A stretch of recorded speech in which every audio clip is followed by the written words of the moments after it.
वो पहला आतंकवादी था जिन्होंने महात्मा गांधी की गोली मारा। 78 साल के बुजुर्ग को 28 साल के नौजवान ने गोली मार दी। उसमें जरा भी ताकत होता तो अंग्रेज अधिकारियों को मारते, लेकिन उन्होंने गांधी को गोली मारी। गांधी को गोली मारने का उद्देश्य क्या? क्योंकि गांधी गरीबों की बात करते थे, गांधी इंसानियत की बात करते थे, गांधी महिलाओं की शिक्षा के बारे में बात करते थे, गांधी अस्पृश्यता के खिलाफ लड़ाई लड़ते थे, गांधी आम जनता में आत्मविश्वास भरना चाहते थे, किसानों को सम्मान दिलाना चाहते थे, मजदूरों को सम्मान दिलाने चाहते थे, उनका अधिकार दिलाना चाहते थे। केवल देश की आजादी की लड़ाई नहीं, बल्कि हम सबको सम्मान से जीने का अधिकार देना चाहते थे। और ये लोग बर्दाश्त नहीं कर पाए, इसलिए गांधी को मार दिया। गांधी जी के पास कुछ लोग गए और उनसे सवाल किया, बापू जब आप नहीं रहेंगे तब हम किससे पूछने जाएंगे, किससे सलाह लेंगे? अभी तो आप हैं, हमारे पास कोई भी समस्या आती है हम आपसे जाके पूछ लेते, मुलाकात कर लेते हैं, आपसे मार्गदर्शन ले लेते हैं। जब आप नहीं रहेंगे तब किससे सवाल पूछेंगे? तो गांधी जी ने कहा कि जब तुम्हें कोई फैसला करना हो, जब कोई निर्णय करना हो। नहीं, मैं आके खड़ा हो गया, आपके बात बोलना है ना। तो एक बात ध्यान रखना, आपके फैसले से जो आपके जीवन में सबसे गरीब आदमी, सबसे जरूरतमंद व्यक्ति जो मिला, जो दिखे, आपके फैसले से उसको लाभ हो रहा है कि नहीं हो रहा है? यदि उसको लाभ हो रहा है तो निश्चित रूप से निर्णय लो, और नहीं हो रहा है तो निर्णय मत लो। आदरणीय साथियों, कांग्रेस पार्टी उसको एक मंत्र की तरह लिया। किसानों के लिए, गरीबों के लिए, मजदूरों के लिए, छोटे व्यापारियों के लिए हमेशा फैसला करती रही। और उसी फैसले के तहत सबसे बड़ा फैसला गरीबों के पक्ष में जो हुआ वो मनरेगा है। दुनिया में इससे बड़ी योजना नहीं। उस योजना को लागू करने वाले डॉक्टर मनमोहन सिंह, सोनिया गांधी,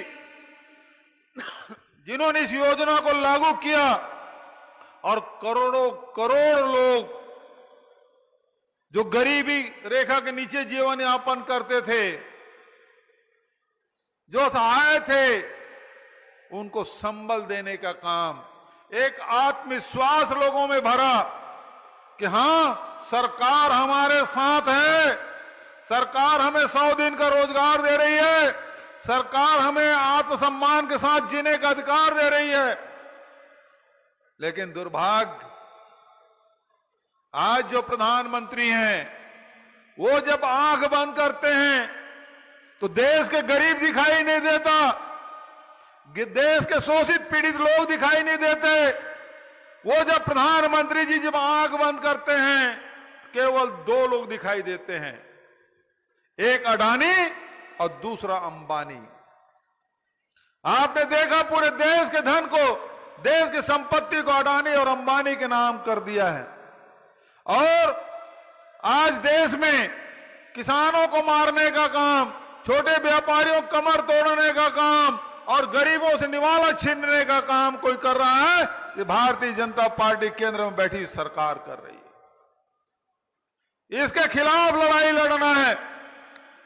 आदरणीय साथियों, मैं कहना चाहता हूं आपसे, व्यापारियों का भी संगठन है, किसानों का भी संगठन है, शासकीय कर्मचारियों का संगठन है, उद्योग में काम कर रहे हैं कर्मचारी, उनका संगठन है। लेकिन मेरे मजदूर भाई जो मनरेगा में काम करते हैं, उनका कोई संगठन नहीं।